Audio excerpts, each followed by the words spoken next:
meminta selfie, memimpin teman-teman kalian berdoa. Berdiri. Baiklah teman-teman, sebelum kita mulai pembelajaran ini, baiklah kita berdoa menurut agama dan keyakinan kita masing-masing. Berdoa dimulai.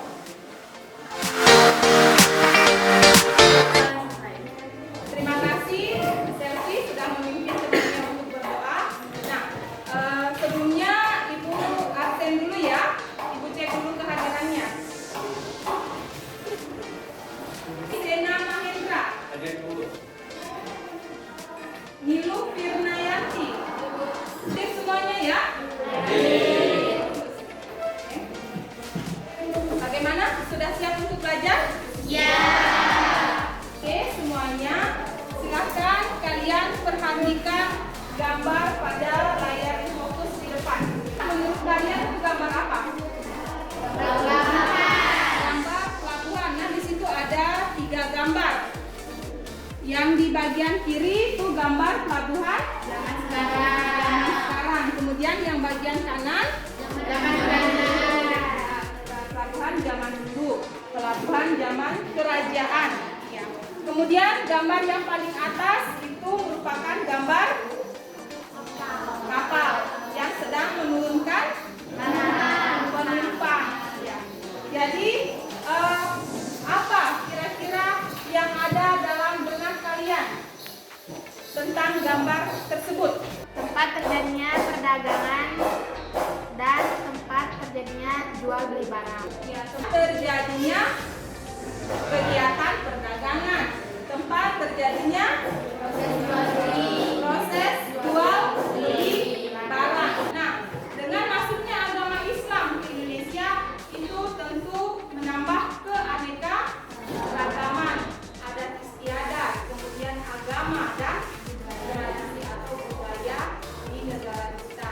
Tujuan pembelajaran kita pada hari ini, setelah mengamati video pembelajaran yang ditayangkan, kalian melalui diskusi kelompok dapat menganalisis kerajaan maritim pada masa Islam di Indonesia dalam sistem pemerintahan, sosial, ekonomi, dan kebudayaan.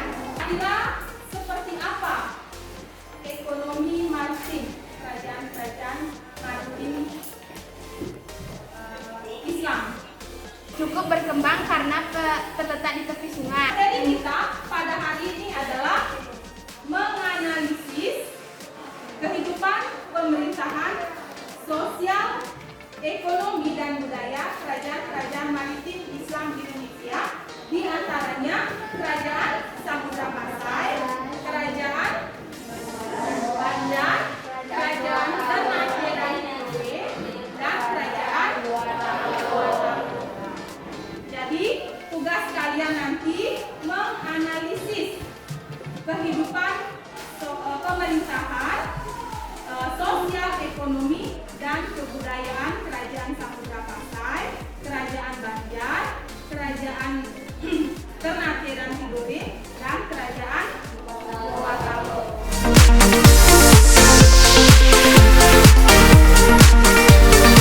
Untuk meja paling depan ini merupakan kawasan Kerajaan Samudra Pasai. Kemudian kawasan ini, meja ini merupakan kawasan Kerajaan Banjar. Kemudian meja yang di belakang ini kalian merupakan kawasan Kerajaan Ternate dan Tidore.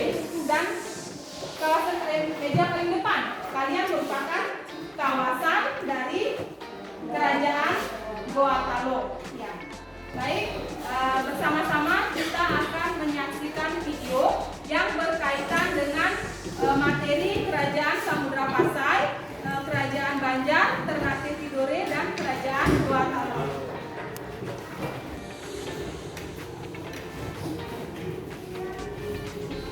Indonesia adalah negara kepulauan.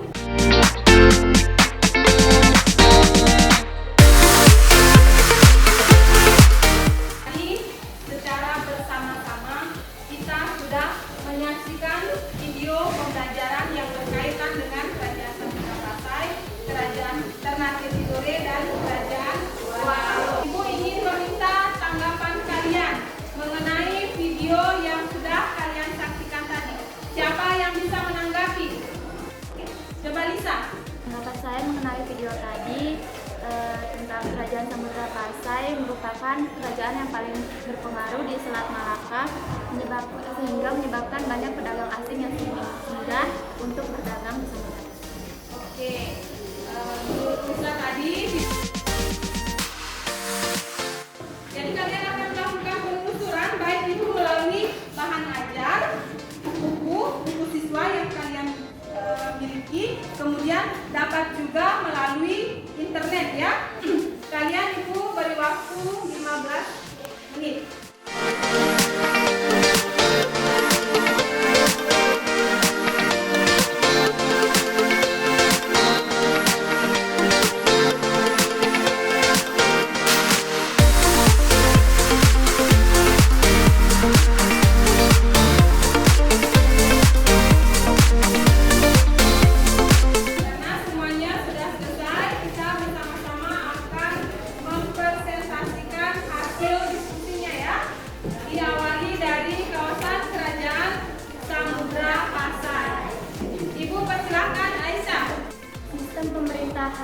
Kehidupan pemerintahan Kesultanan Samudra Pasai didirikan oleh Marasilu yang bergelar Sultan Malik Al-Saleh yang memerintah tahun 1285 sampai 1297. Samudra Pasai berkembang menjadi kerajaan maritim yang kuat di Selat Malaka.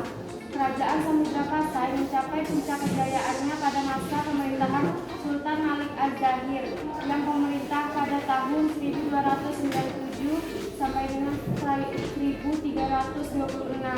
Pada masa ini, Kerajaan Samudra Pasai bersatu dengan Kerajaan Perlat. Setelah peninggalan Sultan Malik Al-Zahir, kepemimpinan Samudra Pasai dipegang oleh Sultan Mahmud Malik Al-Zahir. Pada masa pemerintahan Sultan Mahmud Malik Al-Zahir, Samudra Pasai mendapat serangan dari Kerajaan Majapahit dan pada tahun 1521 ekspektasi Kerajaan Samudra Pasai berakhir dan dikuasai Kerajaan Aceh di bawah pimpinan Sultan Malik Mukhayat Syah. Ada yang ingin menanggapi atau mengajukan pertanyaan untuk kelompok Kerajaan Samudra Pasai? Silakan Gusti Ayu Padmasari. Baik, saya akan memberikan pertanyaan kepada kelompok 1. Apakah pada masa sekarang bandar perdagangan masih ada dan apakah fungsinya juga masih sama? Siapa yang bisa menjawab? Bisa? Oke, Ibu persilahkan Lisa. Baiklah, saya akan menjawab pertanyaan dari kelompok 3. Apakah masa sekarang bandar perdagangan Samudra Pasai masih ada? Apakah fungsinya juga masih sama? Jawabannya, pada saat ini bandar perdagangan masih ada dan dikenal dengan pelabuhan. Untuk fungsinya tentunya masih sama. Misalnya, tempat untuk menambah perbekalan kapal, tempat turunnya penumpang, tempat mengumpulkan atau bongkar barang yang akan dijual kembali. Bagaimana kelompok Ternate dan Tidore? Sudah pas jawabannya? Pak puas ya? Oke, ya. Ibu tambahkan sedikit lagi ya. Ya. Pada masa Kerajaan Samudra Pasai itu memiliki bandar perdagangan yang memiliki peranan penting ya. Misalnya untuk menambah perbekalan kapal-kapal yang akan berlayar ke Maluku misalnya. Kemudian memperbaiki kapal. Itu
sudah bergerak sebentar. Oke.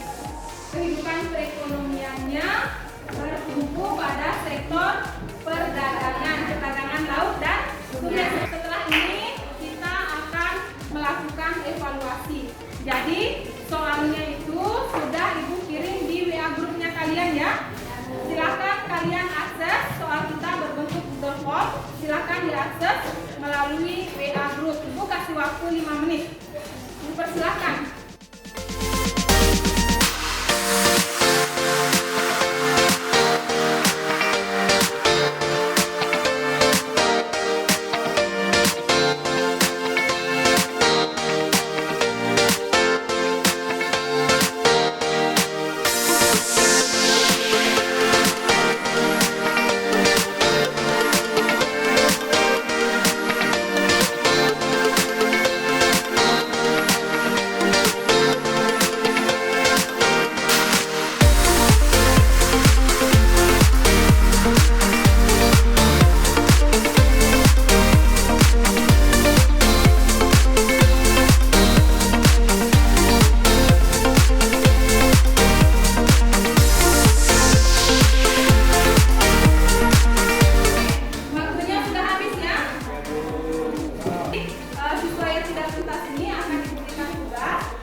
Kita sudah menyelesaikan pembelajaran mengenai kerajaan-kerajaan maritim pada masa Islam di Indonesia.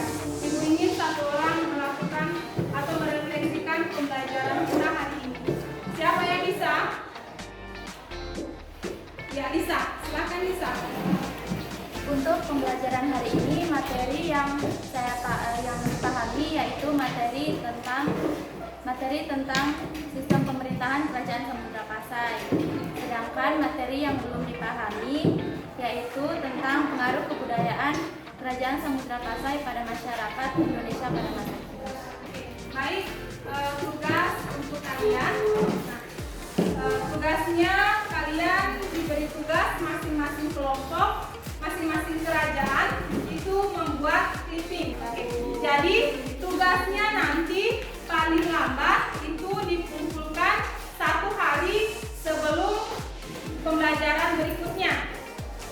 Nah, untuk minggu depan kita akan melanjutkan materi mengenai pemikiran dan peristiwa-peristiwa penting di Eropa. Kita mengawali pembelajaran kita dengan berdoa.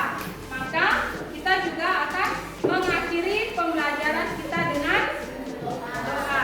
Jadi Ibu minta 1 orang untuk memimpin temannya berdoa. Ready, Adreva? Ya. Berdiri. Teman-teman, sebelum kita mengakhiri pelajaran, marilah kita berdoa menurut agama dan kepercayaan kita masing-masing. Berdoa dimulai.